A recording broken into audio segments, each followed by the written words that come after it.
Welcome to the Man Cave Podcast with Dan Kasper.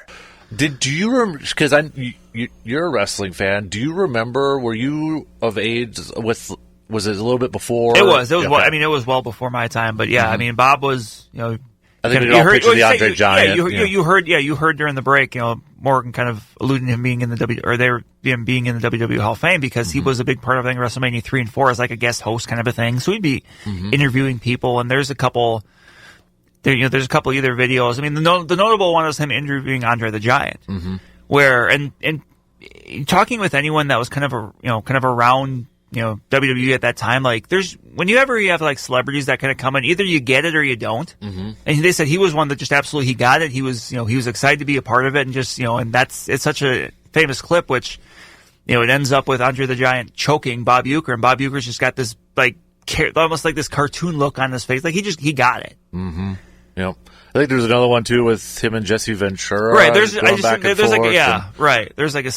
I know I've seen too, like a still shot, like there's 4 people. I think it's like Uecker, Jesse Ventura, and there's a couple others, and it's just like a screen grab of them. Like it's just, it's just one of those things. Like when you think about that, like in the the latter 80s, like he was pop culture. Yeah. You look at just the different things he was involved in, and to think that was a radio announcer for the Milwaukee Brewers, right? Like that's just you're right, and I mean. Anybody who, if you played baseball or beer league, slow pitch softball, I think we all, how many times quoted Harry Doyle, right? From the movie, whether it was just a bit outside and giving your slow pitch softball pitcher a hard time, right? Over that and such. And I mean, how many times have I told you dynamite drop in money, right? On this program, which is right there. Yeah. That broadcasting school's really paid off. Yep. That sort of. I mean, one of the most quotable movies. Yes, there's other quotes in there from other people in there, but he's a big source for a lot of them. Yeah, he's kind of the soundtrack for it. I mean, obviously those are, especially, the first one, and I still think the second one's pretty all right too, but like, you look at the people that are in those movies, but that's kind of the thing one of the top things people generally remember the most. It's, just listen to these fans. They're wild about their Indians here in Cleveland, and it's just, I mean, there's probably different parts. It's hard to just pick one out of that there, too. And, I think for us, too, we've seen them all, but like some of the commercials, too, were a little bit before you and I. Yeah. But we know what they are, the front row. The Miller Lite I love the softball one with Rodney Dangerfield and Madden breaking through the fence and that. I mean... Can we bring back some of those type of fun? Yeah, those type of commercials and such. It's just and they're kind of goofy. Yeah, and it's one of those things. Like I think people, there's a lot of people, especially famous people, that are maybe afraid to kind of be goofy, be afraid to kind of poke a little fun at themselves. And obviously that was something Uecker never had a problem with. I think he was, he's better for it. He understood that. Yeah. Big John, with a text here. To this day, when I pour a drink, I take my index finger and rub the excess on the back of my ear from Major League. Also listening to the no-hitter on the radio Juan Nieves, yes. Yeah, Juan Nieves over there, too. That'd be a good memory to remember. It would. It would. There. I mean, and there's people out there, I'm sure, that, Robin Yount's 3,000th hit. That's 3,000 for Robin. There's just certain ones that you get. Continue, yeah. Oh, no, yeah, there's just certain ones that I'm sure, that stick with you. Right. For the older generation, it's going to be, Cecil Cooper's go-ahead hit in the 82 ALCS or whatever. Yep. Or the Easter Sunday Rob Deere home run in 87. Like, yeah. I got one that we could play here, too. Yount's 3,000. Yeah, there you go. Hit over here, too. But we're going to take a quick phone call because it's our good friend Marty Green hey! That's joining us right now. Good morning, sir. It is. And I have to tell you one thing. You have an icon in the state of Wisconsin when people in the checkout line at a grocery store in 3 different aisles are talking yesterday about Bob Uecker. That's how much he meant to the state of Wisconsin. Marty, did you ever get a chance to meet and talk with him in your career? Oh, no, Marty hung up on me. All right, Marty got in, he had the good stuff, and he got out. But yeah. So, But so many different. I might have another one here. I wanna. Let me. Did I do? Yeah. So we did that. I think I've. Oh, we got to do this one because this one, when you talk about memorable calls and such, or Uecker ones that really stand out. And Brandon and I were talking a little bit off the air. That 08 season for us really kind of sticks in our memory banks because you and I both were in college, but we were also in there. We didn't experience 82, right? We watched a lot of bad baseball, right? It was really bad baseball, and we've mentioned it a few times too, like 08, we just wanted to get to the postseason. Right, Like once the Brewers got to the playoffs in 2008, it didn't matter. Yeah, that happened. I mean, they won one game, but like it did not matter because it had not happened since it had not happened in our lifetimes. Exactly. For older fans, it had not happened in 26 years. Mm-hmm. So that was the finish line. Right. And one of the iconic moments from that is the Ryan Braun home run against the Cubs. And that's actually the one my 7-year-old still memorizes when he's pretending to play baseball. The 4 words that he says, swing and a drive. That's all he says now is when he's like in the backyard and we're playing or anything, Hudson will just yell, swing and a drive. And it's because of that Bob Uecker bobblehead that he's got that he plays all the calls on because that's one of them on there. So, another phone call. Richie's joining us here this morning. What up, Richie? Hey, boys. How are you doing today? We've been better, but we're using this as a not so much a eulogy as a celebration. Exactly, and that's it was one of those like I wanted to call in and I have so much to say, but I also have no idea what to say, And one of the things that I thought about that you were talking about using lines, and since Brandon and I had been doing the podcast, and I really want to get back to doing that again. But anyways, one of the things that I remember Brandon and I always saying is, especially in the beginning, I know we had some people listening, but it was always fun to drop the line of, yeah, we can swear on here. It doesn't matter. Nobody's listening anyway. Yes. Oh, that's awesome, man. Do you have a favorite Uecker call or favorite other Uecker memory, Richie, being the big Brewers fan you are? I think the one that you just talked about was a big one because I believe that was on a Sunday, was it not? Yes. Yes. Yep. So I remember I was at Bose and Mine in downtown River Falls watching the Packer game, but they also had the Brewer game on, and I believe the Packer game finished up, and then I walked back to my house quickly, so I made sure to get back in time to turn on the radio so I could at least catch the end of the game, and I didn't watch it, but I listened to the Bob Uecker call, and I remember just jumping around my happy college house in River Falls listening to that call specifically, and I think that was the icebreaker for us. It ended that 26-year drought, and it was just like, oh, hey, this is what it feels like to cheer for a winning baseball team. Mm-hmm. I got to ask both of you, how many times did the BIT Exploding Pandas quote, Major League while you guys were playing in like Atwood or Louisville? If we had a nickel. Right? Oh my God, we could own all of the beer league, softball leagues if you gave us a nickel for every time we quoted them. Yeah. Hey Richie, big thanks for the phone call, man. Good to hear your voice, and hopefully everything's going well down in Madison for you. Yeah, absolutely, and I'm still listening to you guys every morning if I'm not sleeping after my night shift. Well, big thanks, Richie, and we'll talk soon. Okay.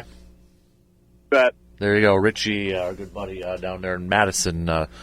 Chiming in here too. So listening via the glories of streaming. So you can listen anywhere. Yes, that's technology.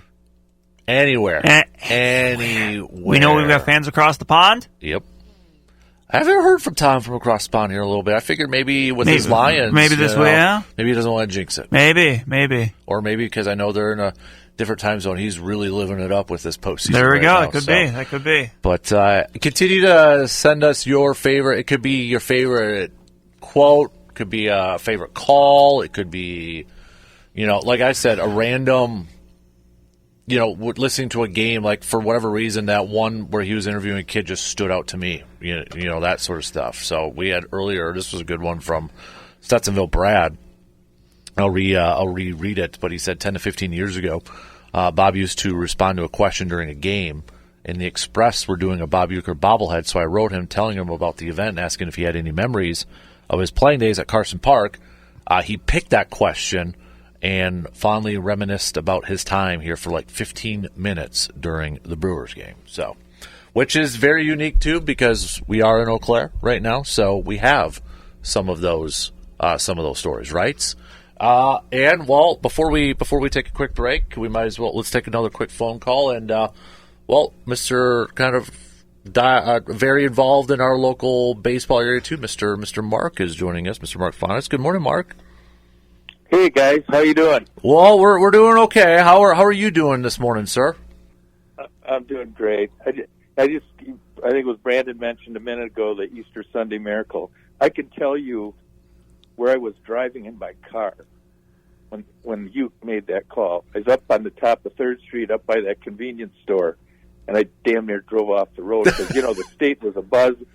The state was a buzz. We'd won so many games coming out of the blocks there, and everybody was fired up. Mm-hmm. And come back that day and win. But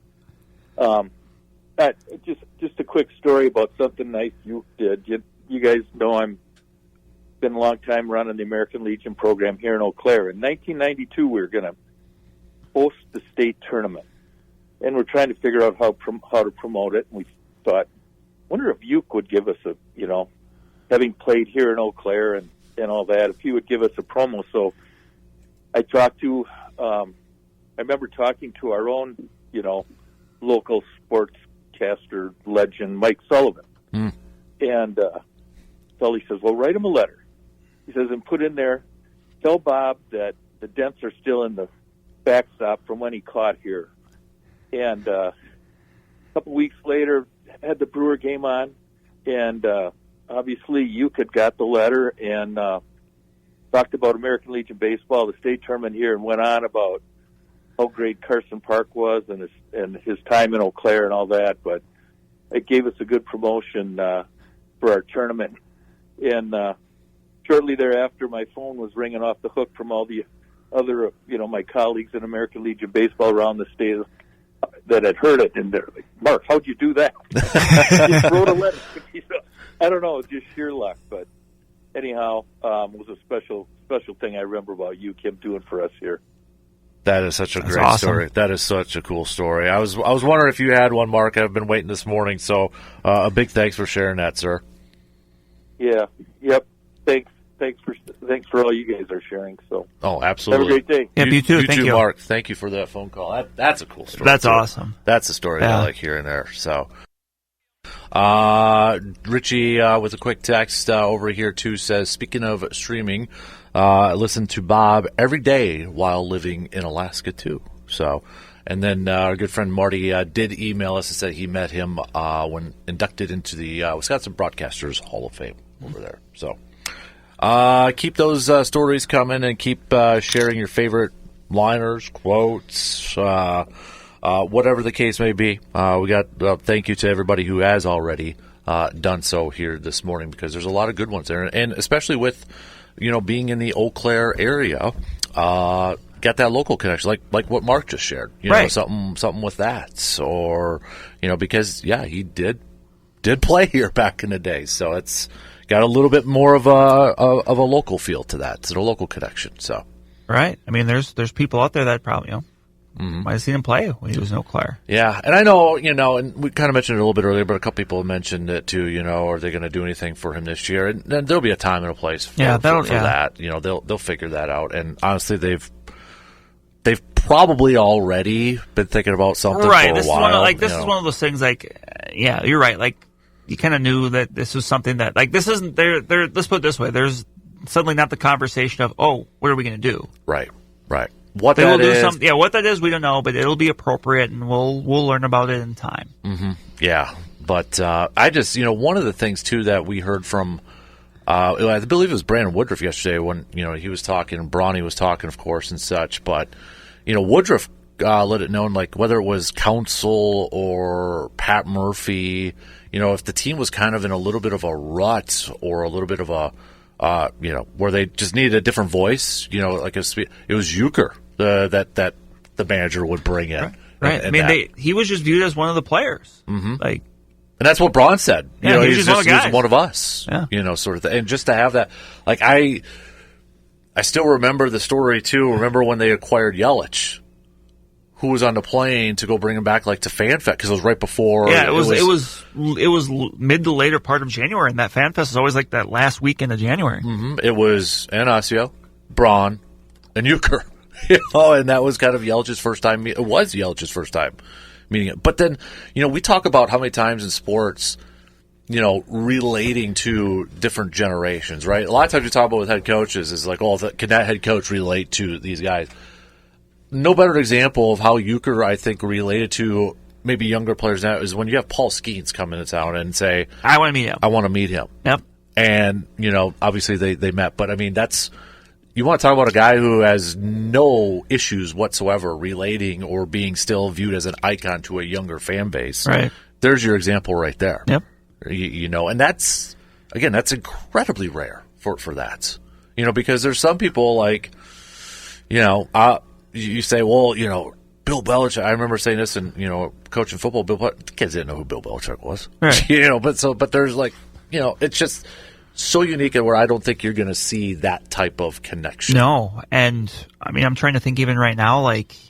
Obviously, the last several years we've lost so many kind of iconic people of that ilk. Bob Uecker, Vin Scully. Yeah, they're just. I don't know if you necessarily see that longevity anymore of one person in one place as the voice. Mm-hmm. Yeah, you're right.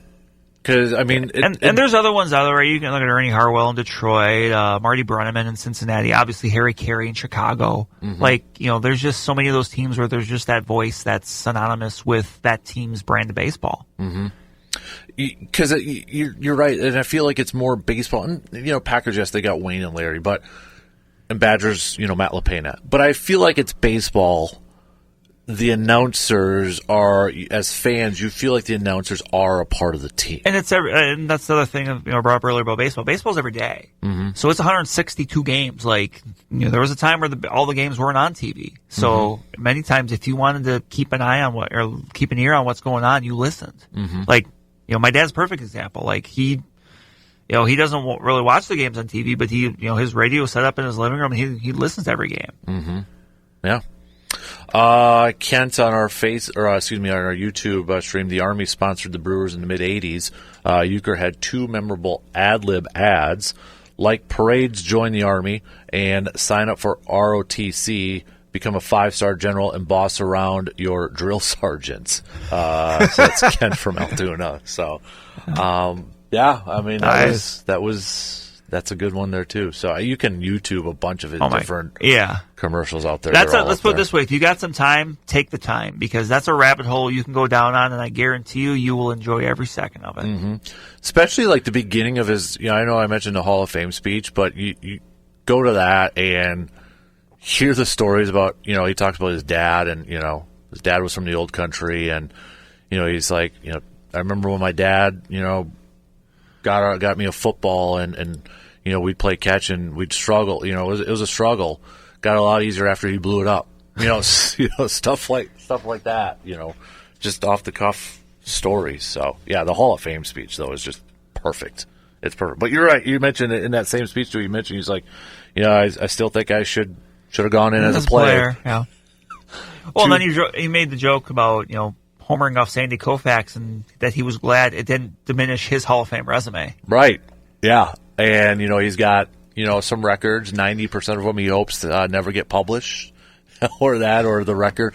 What was it? The one that he tells in there too, he's like, because he caught Phil Nierko, right? Phil Nierko. Yeah. Nierko, yep. And, Phil Nierko. Yeah, the knuckleball. Yeah. But it was like Phil and his brother were pitching against each other in a game. Phil and Joe. Yeah. And, he said their parents were sitting behind, the backstop, and he said, I saw more of their parents that day than they did the whole weekend. Stuff like that. Well, because the legendary quote from Bob Uecker is of how do you catch a knuckleball? Mm-hmm. You wait for it to stop rolling and you pick it up. Right. There's also a video clip too. I know somebody had mentioned the Carson ones in there, and I was watching it yesterday, where Uecker's on Carson. Carson's got these different photos. And, like asking what's going on here or such. And there's one, Uecker's chugging a beer in the clubhouse as a player, and Carson's like, "Oh, it must be a celebration," and he's like, "That's just me getting ready for the game," it's just. Well, yeah, because he made. I thought somebody had counted it was 118, but that might have been it was more than 100 appearances. Yeah. On Johnny Carson on the Tonight Show, he's the one that coined the name Mr. Baseball. That's right. Yeah, that's a good trivia question for anybody who doesn't know that. How did he get that nickname? It's crazy to think that the amount of people that didn't know who Bob Uecker was, that were introduced because he's the guy that was on the Tonight Show all the time. I want to find this. This was from actually Rich Eisen had shared this yesterday. So he had Al Michaels on before in the past, and Uecker and Al Michaels did some games. Yeah, they did Monday Night Baseball for ABC. Yeah, and talk about an iconic booth now. My goodness. Those two and Howard Cosell. Right. Those are three absolute heavy hitters of sports broadcasting. Yeah. All-time announcers. Mm-hmm. I love the fact, too, where, Al kind of, Cosell didn't know anything about baseball. Yeah, he was, yeah. And it's And Bob, Bob not backing down. I guess maybe not backing down was too strong of a word, but he wouldn't shy away because look, obviously Howard Cosell is an all-timer. Mm-hmm. It would be easy to just kind of, let Howard do his thing because he's Howard. Bob's like, no, I'm gonna. Yep. I'm gonna needle him a little bit. Mm-hmm. Man, and because I remember as a kid, I remember one of the very first World Series that I watched. It was the Cleveland and Florida one. Yeah, and NBC. Was on NBC. He was part of the call on NBC. Yeah, and that's one of the very first ones I remember, watching Game 7 from beginning to end. That was I've watched them before, but that's one of my very early ones where I remember watching a big game, and Uecker was on the telecast for that. With Costas, right? I believe Bob Costas over there, which those two are kind of attached at the hip, too. Right. Over there. But, DP, Dan Patrick, yesterday was sharing texts that he had gone back. That felt like everybody kind of knew, Uecker at that point. So,